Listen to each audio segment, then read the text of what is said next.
গাইবান্ধা জেলার মধ্যে আমাদের এলাকাটা বামনিপাড়া, দারিয়াপুর, মানে ক্রিকেট খেলার আতুরঘর বলা চলে। আমাদের এলাকায় প্রচুর খেলা হতো। বিকেল হলেই কে যেন মাইকে বলে দিচ্ছে যে মাঠে আসতে হবে। নাটক করার পাশাপাশি ক্রিকেট বলেন, ফুটবল খেলেন, ধারা বিবরণী দিতাম ছোট টুর্নামেন্টগুলোতে। আচ্ছা, হঠাৎ করে আমাদের দারিয়াপুর একটা প্রিমিয়ার লিগ হয়, ডিপিএল প্রিমিয়ার লিগ।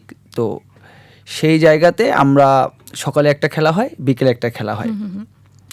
তো খেলা হওয়ার পরে আমরা ওই যে দুপুর টাইমটা সবাই আড্ডা দিই। হঠাৎ করে একদিন প্রোফাইল থেকে লাইভে আসছি, দেখি যে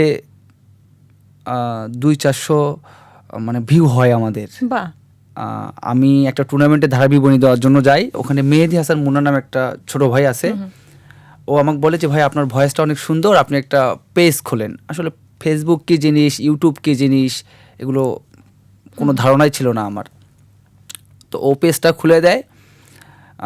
তারপরের থেকে যেখানেই সাংস্কৃতিক অনুষ্ঠান, ফুটবল খেলা, ক্রিকেট খেলা, 1-1.5 ঘন্টা, 2 ঘন্টা, 4 ঘন্টা করে দাঁড়ায় দাঁড়ায় থেকে লাইভ করতাম। তো সেভাবে চলতেছিল। একটা পর্যায়ে এসে আমরা আমার এলাকার কয়েকজন মিলে আমরা গ্রুপিং যে ভিডিওগুলো বলে আর কি, ফানি ভিডিও বলেন, উদ্দেশ্যমূলক ভিডিও করেন।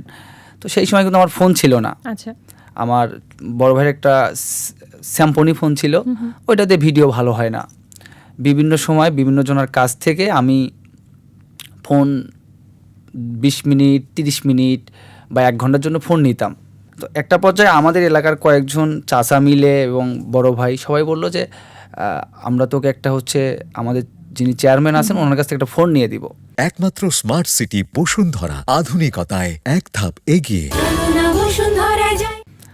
1-1.5 মাস কথা বলার পর উনি আমাকে ফোন কিনে দেয়, আমাদের ইউনিয়নের চেয়ারম্যান ফোন কিনে দেয়। ওই ফোনটা দিয়ে আমরা খুব ভালো কাজ করতেছিলাম। 7-8 মাস যাওয়ার পর অপ্পো ফোন ছিল, তো ওইটা দিয়েও আর কাজ হচ্ছিল না। তারপরে কি করলাম, আমার যারা শুভাকাঙ্ক্ষী আছে, শুভাকাঙ্ক্ষীদের কাছ থেকে কারো কাছ থেকে 1000, কারো কাছ থেকে 1500, কারো কাছ থেকে 2000, কেউ 5000ও দিছে। যাদেরকে বলছি যে আমি ফোন কিনতে যাব ঢাকায়, আমাকে টাকা দিতে হবে, সহযোগিতা করতে হবে।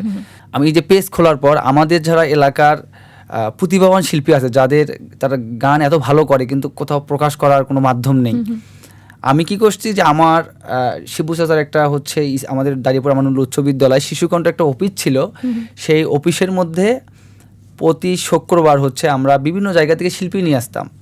1 ঘন্টা 1.5 ঘন্টা করে লাইভ করতাম।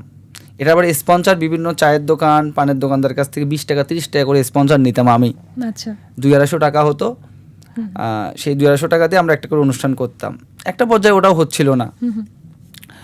তারপর কি করলাম এখন, তারপর হচ্ছে ফোন কেনার জন্য ঢাকায় আসছি 1,500 টাকা নিয়ে। 1,500 টাকা নিয়ে আসি।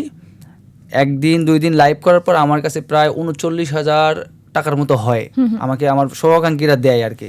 এবং আমি যে একটা ভালো প্যান্ট শার্ট পরবো বা ফোনে এমবি উঠাবো এমনও সামর্থ্য ছিল না আমার পরিবারে। খুব কষ্ট হতো আর কি। আমি কষ্টটা বুঝতে পারিনি কেন, যে আমার যারা শুভাকাঙ্ক্ষী আছে, যারা আমাকে ভালোবাসে, যখন যার কাছ থেকে 500, 200, 100 টাকা চাইছি, যে কোনো অবস্থায় তারা দিয়ে দিছে আমাকে।